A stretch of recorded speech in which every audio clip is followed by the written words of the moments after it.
Well, there's things that haven't scared me much and concerned me much with the Bigfoots. You know, even back one time when I didn't know what was really actually in those woods. You know, I ran into a dog man, and I saw his big face. I saw his big teeth. He was looking like he was going to eat me. So I said, "Devil, get out of my woods."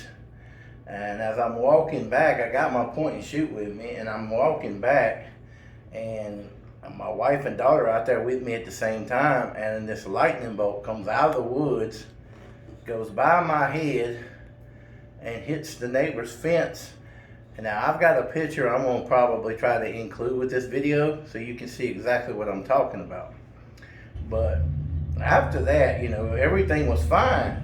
But then, like I said, one late night, you know, I let the dogs out. It was probably 11:30, 12 o'clock. Wasn't really nobody there. My daughter was asleep. It was just me and the dogs. And usually when I let them out, they run. They'll run around a tree, and they'll run to this fence where the neighbors live, because a German Shepherd always runs out and greets them.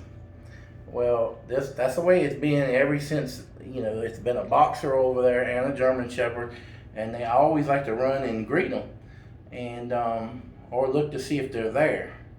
But this one night, this don't happen. I let them out, and they went straight for the woods. They did not turn and go to the fence. They went straight for the woods, and I saw my white boxer lunge up into the air and land right into a Bigfoot. And then when that happened, she gets knocked back 5 feet. The dogs all scurry around, because now he's on the ground, but he's got away. But now they're sniffing like crazy, because now they have his scent. So they're sniffing like crazy, and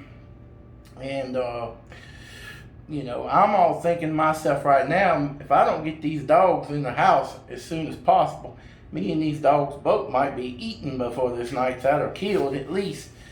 And because at that point I didn't know what was in those woods. I knew there were Bigfoots there, but I didn't know. I didn't have a trust with them at that point.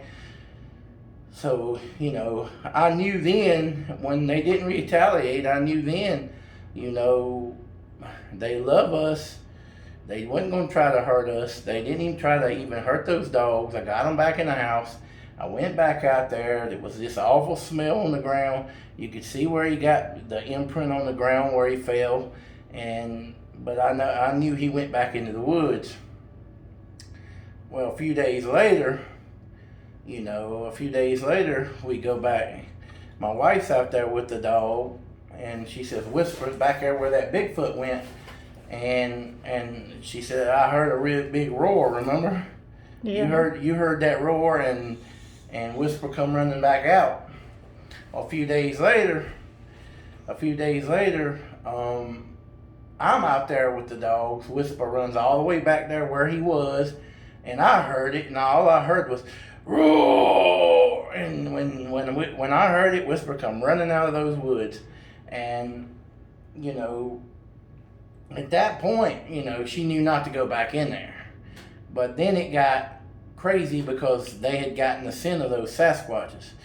So every morning when I let them out, the dogs would know where they'd been around the house. And one of my dogs would go around and just pee on every spot that he knew they had been. And, you know, and then it got even crazier, because then, since they had the scent, you know, they knew how to catch them. And they would chase them across the road. They would run them across the road, and then it got even crazier, because then I started seeing them down there in the woods, and the Bigfoot's rubbing them. I mean, I've captured that, saw that a couple of times where Whisper would be down there and one would be rubbing them. My oldest dog, Rocky, he would go down there. He would go looking for them, because he knew where they were, and he'd be down there rubbing them. But I'm gonna walk over here, because I want to show you this right here. This right here is the only dog that's ever knocked down a Bigfoot, and she's got the guts. She's knocked me down a few times too, but you can imagine, I felt her when she's knocked me down. I can imagine that hit that she put on him, because he was standing in these sticks. So I'm thinking, like I said, I'm thinking